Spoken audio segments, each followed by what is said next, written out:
യാത്രയ്ക്കൊന്നുമുള്ള ശരീരസുഖം തീരെയില്ല. എൻ്റെ കണ്ണടയും മുമ്പ് പ്രോപ്പർട്ടീസിൻ്റെ കാര്യത്തിൽ ഒരു തീരുമാനം ഉണ്ടാകണം. നിന്റെ കുമ്പസാര രഹസ്യം സൂക്ഷിച്ച് നെരിപ്പോടായ എൻ്റെ ജീവിതത്തിന് ഈ കാര്യത്തിലെങ്കിലും ഒരാശ്വാസം ഉണ്ടാകണം. ദുരൂഹമായ നിന്റെ സഞ്ചാരപഥങ്ങളെക്കുറിച്ച് എനിക്ക് ആശങ്കയുണ്ട്. മറ്റു 3 അഡ്രസ്സിലും നിന്നെ ബന്ധപ്പെടാൻ ശ്രമിച്ചിട്ടും കിട്ടാഞ്ഞിട്ടാണ് ഈ അഡ്രസ്സിൽ എഴുതുന്നത്. സ്ഥിരമായ ഒരു ഫോൺ നമ്പറും നിനക്കില്ലല്ലോ. എന്തായാലും എവിടെയാണെങ്കിലും നീ വരുമെന്ന പ്രതീക്ഷയിൽ, ഫാദർ ആന്റണി നെടുങ്കുഴി. സച്ചിൻ ജേക്കബ്, ഫാദർ ആന്റണി നെടുങ്കുഴിയെ മാനസികമായി നീട്ടുന്ന ഒരു കുമ്പസാര രഹസ്യത്തിൻ്റെ ഉടമ, സ്ഥിരമായ ഒരു മേൽവിലാസമില്ലാത്തവൻ. മേൽവിലാസം മാത്രമല്ല സാർ, ഒരു സ്ഥിരം ഫോൺ നമ്പർ പോലും ഇല്ലെന്നല്ലേ അച്ഛൻ തന്നെ എഴുതിയിരിക്കുന്നത്? യാ, സച്ചിൻ്റെ ഒരു കുമ്പസാര രഹസ്യം ഫാദർ ആന്റണിയെ വല്ലാതെ നീട്ടിക്കൊണ്ടിരിക്കുന്ന ഒരു വൈദികനെ കാലങ്ങളോളം വേദനിപ്പിക്കുന്ന എന്തോ ഒന്ന് സച്ചിൻ്റെ കൈകളിൽ സംഭവിച്ചിട്ടുണ്ട്. ശരിയാണ് സാർ, മൊത്തത്തിലൊരു സ്പെല്ലിംഗ് മിസ്റ്റേക്ക് തോന്നുന്നു. ആ ഹരിയില്ലേ, അയാളുടെ ഭാര്യയും ഇപ്പോൾ മിസ്സിംഗ് ആണ്. ഒപ്പം അവരുടെ ഫ്ലാറ്റിൻ്റെ അടുത്ത് താമസിച്ചിരുന്ന നമ്മൾ ഇപ്പോൾ ഡിസ്കസ് ചെയ്ത സച്ചിൻ, അവനെയും കാണാനില്ല. അവർ തമ്മിൽ എന്തെങ്കിലും ബന്ധം പറയാൻ പറ്റില്ലല്ലോ സാർ, ഇക്കാലത്ത് ഇതൊക്കെ സർവ്വസാധാരണമല്ലേ. ഹരിക്ക് ഈ കേസിൽ എന്തോ പങ്കുണ്ടെന്ന് മീരയ്ക്ക് സംശയം ഉണ്ടായിരുന്നു എന്നാണ് സാഗറും പറയുന്നത്. ബട്ട് അത് എന്നല്ല നമ്പാൻ മുടിയാതെ. മനസ്സിലായി. സാഗറിന് പ്രതിസ്ഥാനത്ത് മറ്റൊരാളെ ചൂണ്ടിക്കാണിക്കേണ്ടത് നിലനിൽപ്പിന്റെ പ്രശ്നമാണ് അല്ലേ സാർ? അത് ശരിയാണ്. എങ്കിലും സാർ, ഈ കാണാതായ ഹിമയുടെ ബെസ്റ്റ് ഫ്രണ്ട് അല്ലേ മീര? സ്വാഭാവികമായും തന്റെ ഭർത്താവിന് അവളുടെ തിരോധാനത്തിൽ പങ്കുണ്ടെന്ന ആരോപണത്തിൽ മനസ്സ് വിഷമിച്ച് മീര അങ്ങനെയും സംഭവിച്ചുകൂടെ?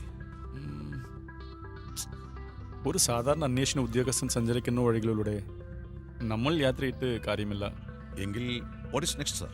മൈത്രിപുരം നമ്മുടെ പല ചോദ്യങ്ങൾക്കും ഉത്തരം നൽകിയേക്കുമെന്ന് എനിക്ക് തോന്നുന്നു.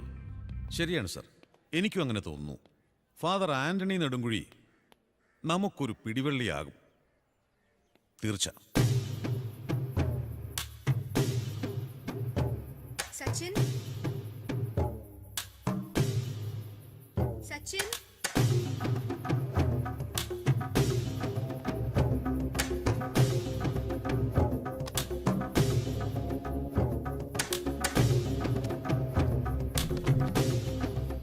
സച്ചിൻ.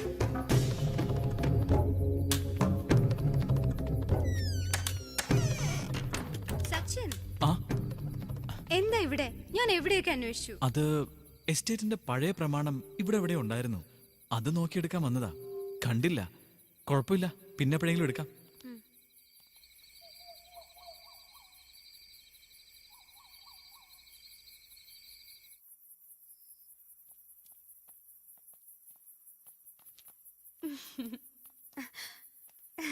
ബാംഗ്ലൂരിൽ നിന്ന് സുധാകർ ഷെട്ടിയുടെ മെസ്സേജ് വന്നു.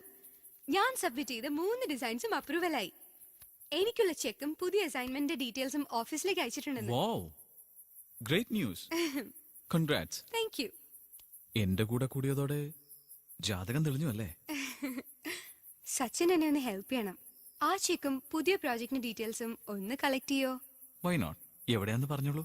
നമ്മുടെ വാർഡ്വിൻ കോംപ്ലക്സിനടുത്തുള്ള സജിനയുടെ ഓഫീസിൽ ചെന്നാൽ മതി. സജനയുടെ ഓഫീസിലോ? ആ അതെ, ഞാൻ അവളുടെ നമ്പർ തരാം. പിന്നെ നമ്മൾ തമ്മിലുള്ള ബന്ധം ഇപ്പൊ അവൾ അറിയണ്ട. പിന്നെ അതൊക്കെ ഞാൻ അവളോട് പറഞ്ഞോളാം. അപ്പൊ പിന്നെ ഞാൻ പോയി കളക്ട് ചെയ്ത സജനയ്ക്ക് അത് ഡൗട്ട് ആവില്ലേ? അതാരെങ്കിലും വിട്ട് എടുപ്പിച്ചാ മതിന്നേ.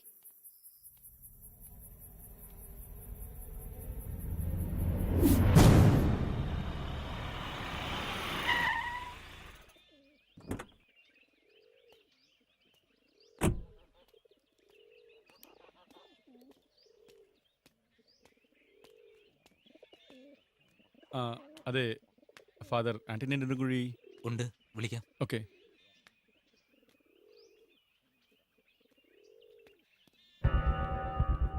ആരാ? Good evening father. നമസ്കാരം. നമസ്കാരം. I am DYSP Sivaraman. ക്രിമിനോളജിയുമായി ബന്ധപ്പെട്ട് ഫാദർ എഴുതിയ പല ബുക്സുകൾ ഞാൻ വായിച്ചിട്ടുണ്ട്. സന്തോഷം. എന്താണാവോ വിശേഷിച്ച്? ഒരു കാര്യം അറിയണം ഫാദർ. IT ഉദ്യോഗസ്ഥനായ ഹരി നമ്പ്യാരുടെ ഭാര്യ മീരയെ കാണുമായില്ല. ആ കേസുമായി ബന്ധപ്പെട്ടാണ് ഞാൻ ഇവിടേക്ക് വന്നത്. May be you can help me father.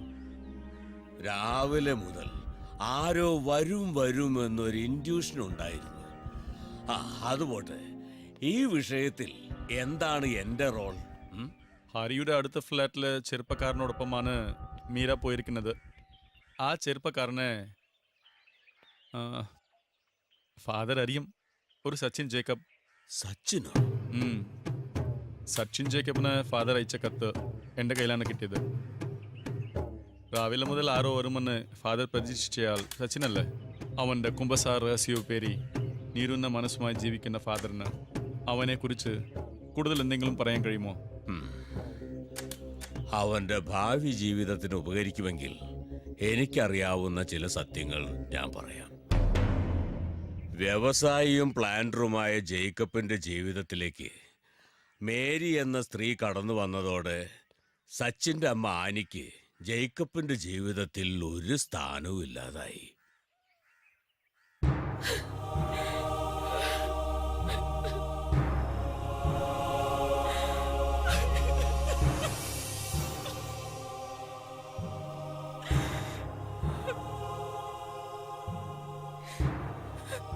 അമ്മച്ചി, അമ്മച്ചി എന്തിനാ കരയുന്നത്? ഒന്നുമില്ല മോനെ. ഒരു കാര്യമില്ലാതെ ആരെങ്കിലും കരയോ? അമ്മച്ചി കരയുന്നത് കാണുമ്പോ എനിക്ക് സങ്കടമാ. മോ സങ്കടപ്പെടരുത്. അമ്മച്ചി എനിക്കറിയില്ല.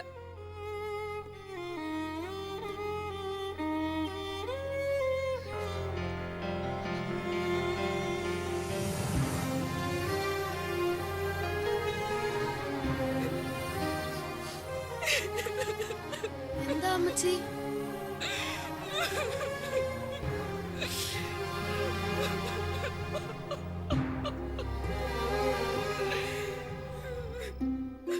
മോനെ, മോനെ സച്ചുട്ടാ, അമ്മച്ചി പോവുക.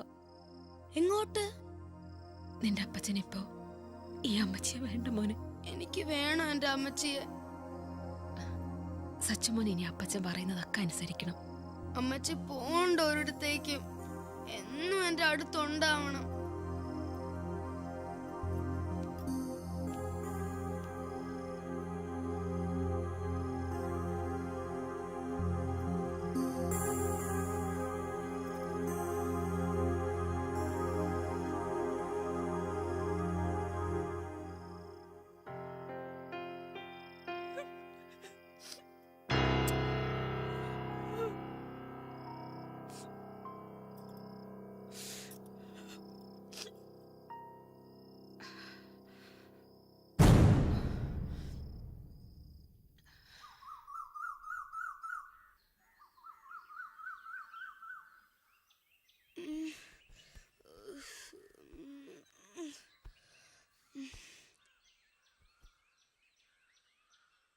അമ്മച്ചി, അമ്മച്ചി.